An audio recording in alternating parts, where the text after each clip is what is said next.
Hello,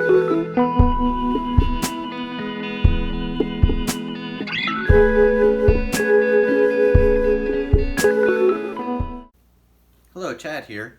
It's currently a Monday, and typically I put in about a 12-hour day between when I leave for work and when I get home because of my long commute. Today, due to an accident on Interstate 80, that commute was even longer. My total day was over 14 hours.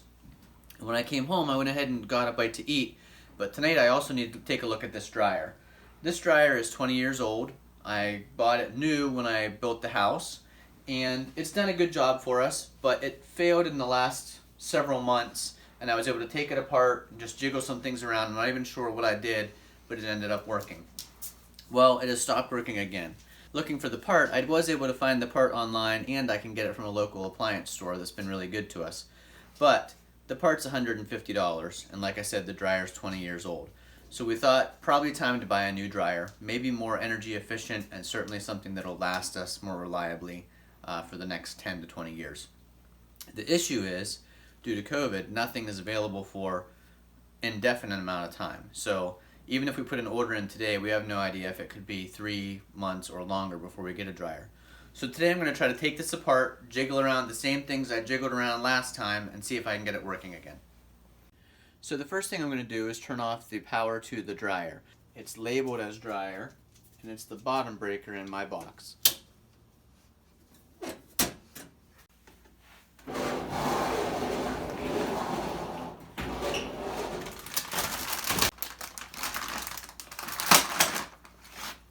I'm going to unplug the plug, even though I've already turned off the breaker, just for safety redundancy.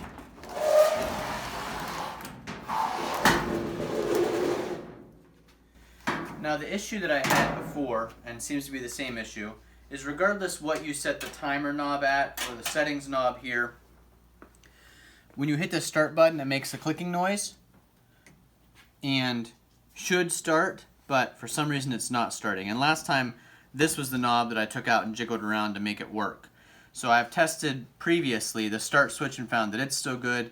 I tested the switch for continuity inside the dryer door and found it's still good. So I'm going to try starting with this knob again today to remove it.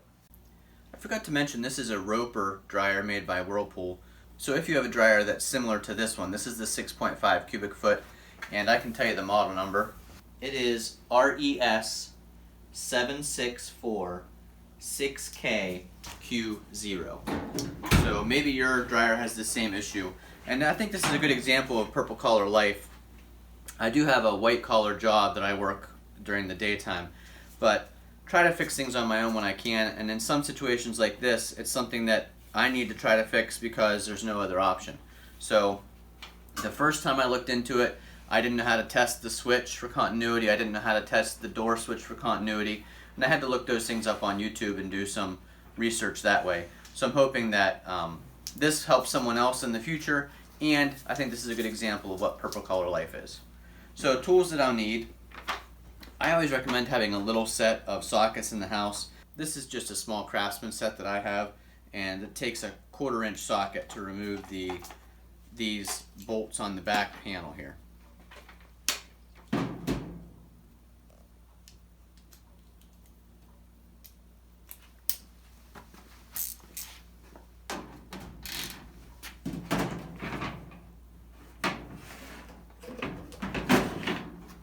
I like to put the bolts in the box when I take them out so that I don't lose them.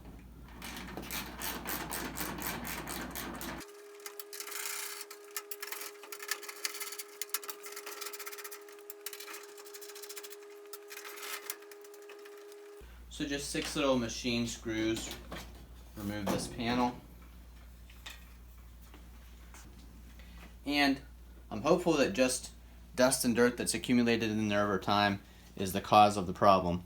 And like I said, last time it was this switch, this timer, so I'll be removing that just to check all the connections, see if I can shake some dust out of it and get it to work at least for a while longer until we can get a replacement dryer. I'm going to take the knob off the front. It just pulls off.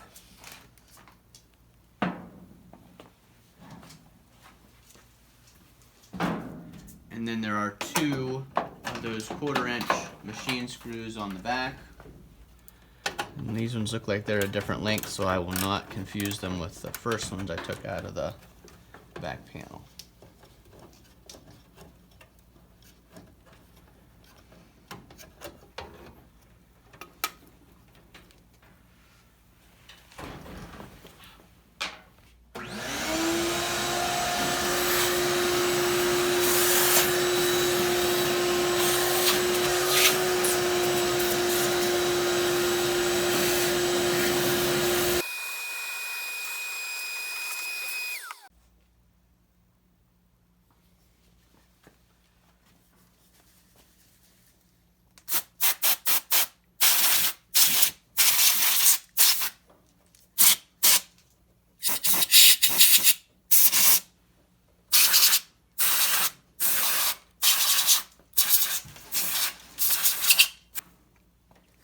Okay, so I'm not really going to be able to work on anything here, but like I said before, just taking these off, jiggling them, and making sure they're on solid is what I tried before.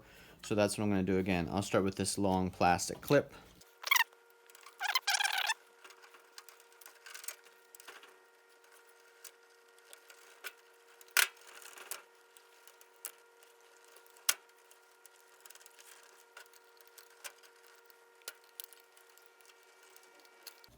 I am taking just one off at a time because I'm sure it would be easy to lose track of what goes where. That one actually felt a little bit loose, so I'm just going to squeeze it a little bit.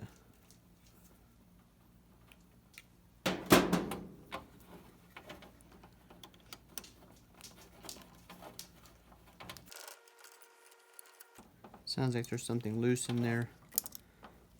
That might be our problem.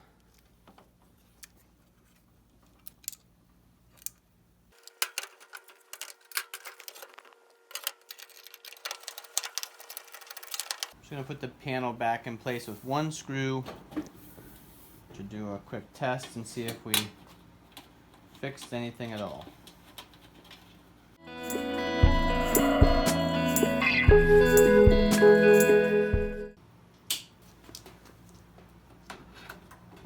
And everybody cross their fingers. Clicking, but no starting. And I can reset the click of that switch after the first time by clicking the door close switch. And that allows this cycle switch to click again, which makes me think that both of these switches are working fine. It's just this timer knob, and like I said, we heard that noise in it. Try a couple different settings. Looks like no luck, but we tried. I am going to grab my meter just to make sure that power is getting to that switch. It should go without saying. Obviously, I'm not a professional electrician. This is 220 volt electricity. I'm not offering advice or repair expertise here. So follow all local and regional codes for your area if you're going to run a test meter on your device. I'm simply going to see if power is getting to the switch. So I will connect my negative probe to a ground, and I'll touch the positive on one of these leads. Okay, I'm gonna try one more time.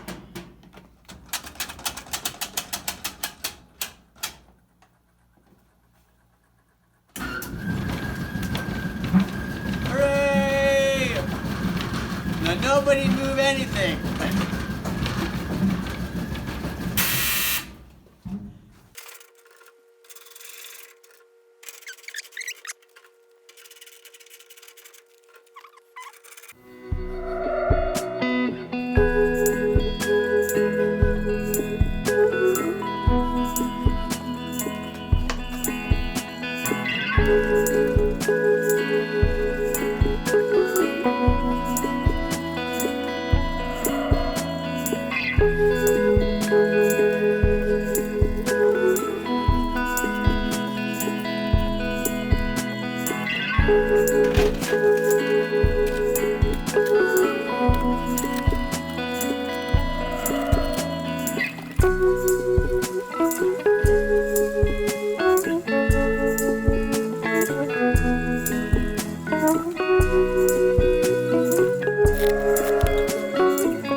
saw me installing the new dryer vent.